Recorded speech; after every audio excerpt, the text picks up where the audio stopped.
Objectively, church is not the first thing that comes to mind when heading off for college. Perhaps for a school like Ole Miss, it's the party scenes.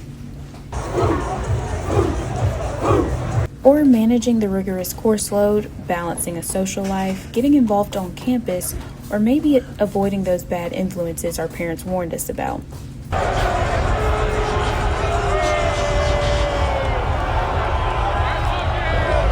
But where's the calm of Christ? North and South Carolina, Tennessee and Texas, Louisiana, Alabama, and Mississippi ranks number 1 for a high concentration of churches on every corner, formerly known as the Bible Belt. For parents and children in this region of the United States, church is a constant that becomes a choice when college separates the two. So how do students use this newly found freedom? What keeps them choosing Christ amidst the hustle and bustle of college? My name is Tobias Powell. I'm a junior majoring in exercise science, and I'm from Florence, Mississippi. I grew up Baptist, so, I had to go to church. It wasn't But coming up here, it was very different because I was away from my parents and stuff like that. So I kind of realized that having faith in God because of my parents wasn't enough. I had to have my own relationship with them. I think parents who are Christian parents whose kids go to college worry about them a lot. They're worried about kids making dumb decisions. They're worried about their kids getting involved with people who are not good influences. They worry about all that kind of stuff. That's what parents do. It's a big deal for the kids to leave home.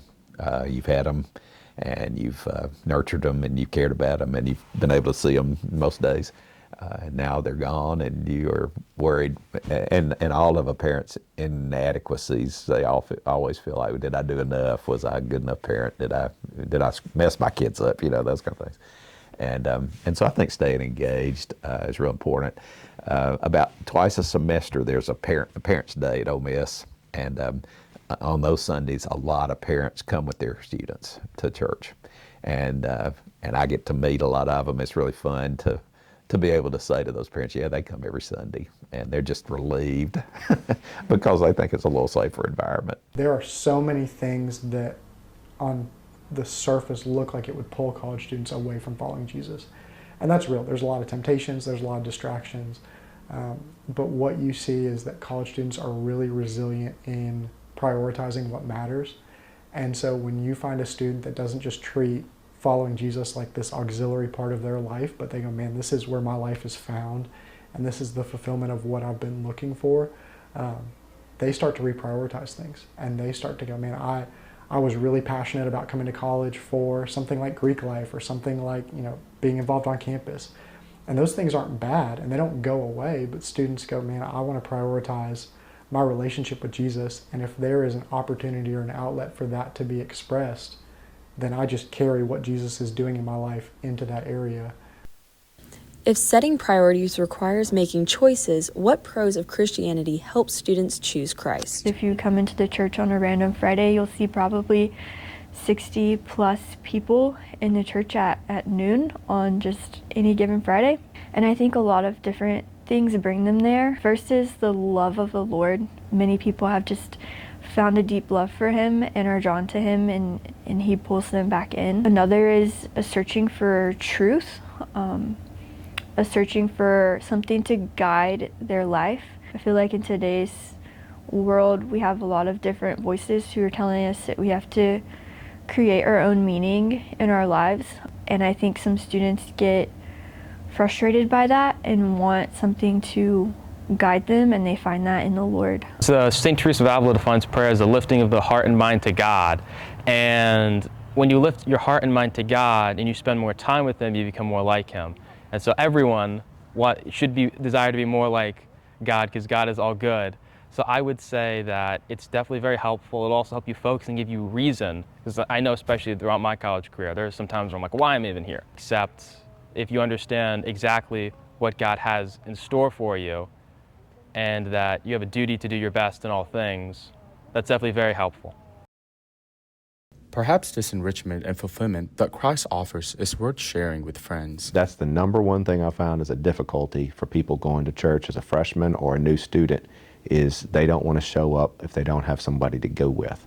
So if they come with their friends and they're not Catholic, and the Catholic is willing to invite them, there's a high likelihood that they will find themselves comfortable here and even possibly consider it. RUF has been a place where I can go and be encouraged by like-minded believers who are loving the Lord and seeking to walk in a manner worthy of the calling which we've been called. And that has been so vital in my time in college. You encounter a lot of freedom, and it is up to you to decide what to do with that freedom. So it's important to have believers who are pushing you towards using your freedom in ways that are good. And that's been RUF for me. My relationship through a network of other people is what drew me to the church, of like people saying, hey, come with us. I always like to use this as a story, but it's like a fraternity brother after a night out was the person who got me to start going to church, which is so like backwards and like college feel, but like it's so true to say that there's so many people here yearning to find Christ and like needing just this one invitation, whereas another town or like a non-college town might just not have that experience, especially with a bunch of 18 to 22-year-olds who really don't know what they're doing yet and trying to find themselves. I think the other thing that has been really, really cool is getting to a place where you see them go, okay, I'm not just looking at my faith as an 18-year-old, but I'm building habits in my life that are going to carry over to how I'm going to be at 28 or 38 or 48. And so that's just, you just get proud of them, of seeing how they do ministry and how they live their life out. And then you also see things in their life where it's like, man, that breaks my heart. And so it's good being involved on campus because you see all the students who are on fire for Jesus, and then you see students that are just finding and trying to find identity in a lot of broken things. College we often picture as like having a large party scene, a lot of vices in drinking, drugs, sexual excesses, and things that can be difficult for a robust spiritual life if you're trying to engage in both of them. So I think that is definitely a challenge that Catholic students face. And another is just trying to fit in. It's a little bit of a cliche, but especially when you come to a new place and perhaps you don't know anyone, it's easy to fall into what your friends will do. And the Christian life in and of itself always requires more effort and is always countercultural no matter what age it is in. So the student has to have the courage to seek out the faith. And if courage fails us, what's left? Should our faith be abandoned because we're flawed? It's an everyday thing. I start off with prayer, read scripture. I talk to God throughout the day just randomly, about anything. I end my day with prayer and scripture. So of course I miss days sometimes, but I try to do it every day. Like I make it a priority. I feel like as long as you're trying, life happens, but as long as you're putting in that effort, because I used to be one of the ones that didn't. So as long as you're putting in that effort to really build that relationship, I feel like that's what matters. Everyone really knows there are things I should be doing that I'm not doing, and start doing some of those things.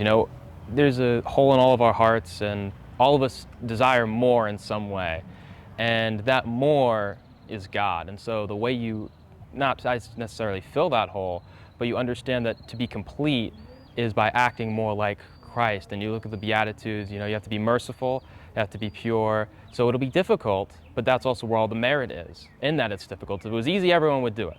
So the fact that it is difficult and that there are struggles, understand that that's kind of evidence that you're doing the right thing. Even if it's once a week, even if it's once a month, as long as you are consistent and as long as you make progress, that's a good place to start. I've had students that have went through awful tragedies and things where everything that they knew and kind of experienced is gone, totally changed for the rest of their life.